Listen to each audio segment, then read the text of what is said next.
पिछली वीडियो में मैंने आपसे कहा था कि जब भी आप अपने छत के बारे में सोचते हैं तो आपके छत के लिए सबसे ज़्यादा ज़रूरी है वाटर प्रूफिंग। उसके बाद में और चीज़ें आती है, यानी कि अगर आप अपने छत के लिए टाइल लगवाएं या फिर ना लगवाएं, पर आपके छत के लिए वाटर प्रूफिंग होना बहुत ज़्यादा ज़रूरी है। फिर भी कुछ लोग चाहते हैं कि वो अपने छत पे टाइल लगवाना। तो दोस्तों चलिए हम आज की वीडियो में जानेंगे, अगर आप अपने छत पे टाइल लगाना चाहते हो तो ऐसे वक्त में आपको किन चीज़ों की तरफ ध्यान देना चाहिए। सबसे पहले वीडियो को स्टार्ट करने से पहले अगर आप लोग इस चैनल पे नए आए हो तो चैनल को जरूर सब्सक्राइब कर दीजिए और वीडियो पसंद आने पर इसे लाइक जरूर कीजिए। तो चलिए हम बढ़ते हैं हमारे मेन पॉइंट की तरफ।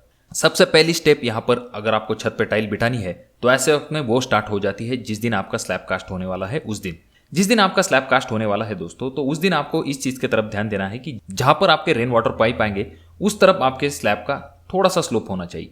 इसका मतलब ये नहीं कि बहुत ज्यादा स्लोप होना चाहिए, पर थोड़ा सा स्लोप होना चाहिए। इसके बारे में हम आगे देखेंगे। उसके बाद जब आप अपने छत की सरफेस क्लीन कर लेते हैं तो ऐसे वक्त में उसके ऊपर आपको वाटर प्रूफिंग करना है। अब वाटर प्रूफिंग में कुछ लोगों ने ये सवाल पूछा था कि ब्रिक बैट हम करेंगे, उसके ऊपर ग्रेनाइट लगाएंगे तो ऐसे वक्त में स्लैब के ऊपर लोड बढ़ जाएगा। डेफिनेटली ब्रिक बैट का वजन तो ज्यादा ही होता है और उसके ऊपर अगर आप ग्रेनाइट लगाते हैं तो ऐसे वक्त में बहुत ज्यादा वजन बढ़ जाता है। तो इसके लिए क्या विकल्प है? तो दोस्तों इसके लिए आप क्या कर सकते हैं, वहां पर केमिकल वाटर प्रूफिंग कर सकते हैं। केमिकल वाटर प्रूफिंग करने से आपके स्लैब के ऊपर वजन नहीं बढ़ेगा। अब यहाँ पर अगर हम बात करते हैं, जब आप केमिकल वाटर प्रूफिंग करते हैं दोस्तों तो एक्चुअल में उसका स्लोप जो है डेफिनेटली जहां पर आपके रेन वाटर लाइन आएंगे उस तरफ होना चाहिए। और जब आप जो छत के ऊपर आप जो टाइल लगाएंगे तो उसकी स्लोप भी आपकी रेन वाटर पाइप लाइन की तरफ होनी चाहिए। पर यहाँ पर आपको एक चीज इंपॉर्टेंट ये समझनी है कि आपका जो टाइलिंग होगी उसके नीचे और स्लैब के एग्जैक्ट टॉप के ऊपर आपको एक स्पाउट पाइप देना है जहां पर आपका स्लैब का स्लोप है। वहां पर ये चीज कहां पर इस्तेमाल की जाती है, जहां पर आपका टॉयलेट का संक होता है वहां पर वाटर प्रूफिंग करते समय स्पाउट पाइप दिया जाता है। क्योंकि होता है दोस्तों कि पिछली वीडियो में भी मैंने आपसे कहा था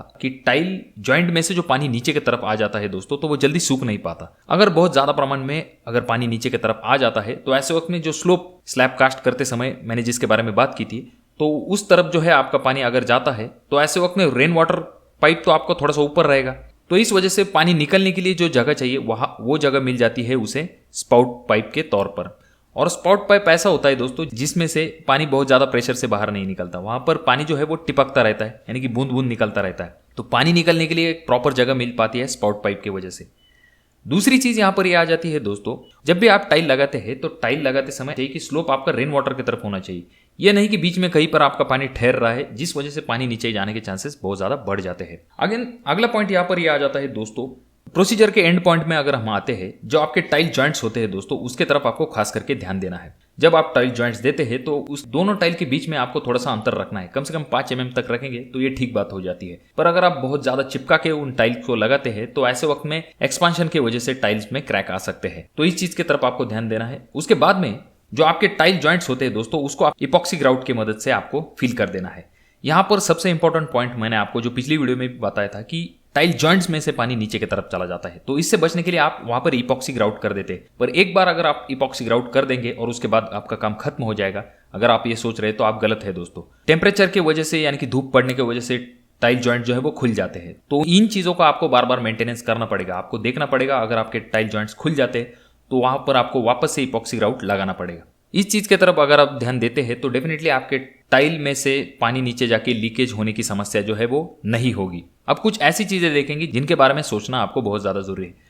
पहली चीज यहाँ पर यह आ जाती है दोस्तों, जब आप अपने छत पर ग्रेनाइट लगाने की बात करते हैं तो ऐसे वक्त में वाटर प्रूफिंग का कॉस्ट प्लस ग्रेनाइट का कॉस्ट बढ़ जाता है। तो इस चीज को आपको कंसिडर करना चाहिए कि आपको कॉस्ट के बारे में पहले से सोच लेना चाहिए। अगर आप कॉस्ट थोड़ा सा रिड्यूस करना चाहते हैं तो ऐसे वक्त में रूफिंग टाइल का आप इस्तेमाल कर सकते हैं, जिससे कि आपका कॉस्ट जो है वो कम हो जाता है। पर जहां तक बात आती है दोस्तों टाइल की, तो आपको यह नहीं करना कि बहुत ज्यादा घटिया क्वालिटी के टाइल का इस्तेमाल करना है, क्योंकि होता यह है कि लोग जो है पैसे बचाने के चक्कर में बहुत ही घटिया क्वालिटी के टाइल का इस्तेमाल करते हैं और आगे चल के वो टाइल जो है वो क्रैक हो जाती है, खराब हो जाती है, और जिसकी वजह से आपको वापस से वहां पर मेंटेनेंस करना पड़ेगा। आप कहेंगे सिर्फ हमें टाइल तो बदलनी है, पर दोस्तों वहां पर आपका टाइल का खर्च अलग से लगेगा, लेबर लगेगा और तो और आपका मटेरियल का भी कॉस्ट वहां पर आ जाता है। इन चीजों से अगर आप बचना चाहते हो तो ऐसे वक्त में आप अच्छे क्वालिटी के टाइल्स का आप इस्तेमाल छत के ऊपर कर सकते हैं। और एक चीज यहाँ पर ध्यान रखने वाली ये है, अगर आपके कोई ईएमएस मेंबर है जो स्लैब से डायरेक्टली ऊपर की तरफ आए हुए हैं, जैसे कि आपका जीना होता है, तो वहां पर जो जॉइंट्स होते हैं दोस्तों वो बहुत ही ज्यादा क्रिटिकल होते हैं। खास करके बहुत ज्यादा चांसेस हो जाते हैं कि वहां से पानी नीचे की तरफ चला जाता है और लीकेज का कारण बन जाता है। और टाइलिंग जब आप करते हैं तो आपको आपका लीकेज आपको जल्दी समझ में नहीं आता कि वो कहां पर है, क्योंकि पानी एक तरफ से जाता है, लीकेज दूसरी तरफ से होता है। ऐसी जगह पे आपका लीकेज कंट्रोल करना बहुत ज्यादा मुश्किल हो जाता है। तो दोस्तों ये था आज का वीडियो। मैं आशा करता हूँ कि वीडियो आपको अच्छी लगी होगी। वीडियो अगर आपको अच्छी लगी हो तो जरूर इसे लाइक कर दीजिए। आपके कोई अनमोल सवाल या फिर सुझाव हो तो जरूर कमेंट कीजिए। और अभी तक आपने चैनल को सब्सक्राइब नहीं किया दोस्तों तो कैसे चलेगा, चैनल को जरूर सब्सक्राइब कर दीजिए। और ये वीडियो आपको बहुत ज्यादा ही अच्छी लगी हो तो अपने दोस्तों के साथ शेयर कर दीजिए। तो मैं मिलूंगा आपको अगली वीडियो में, तब तक के लिए धन्यवाद। जय हिंद।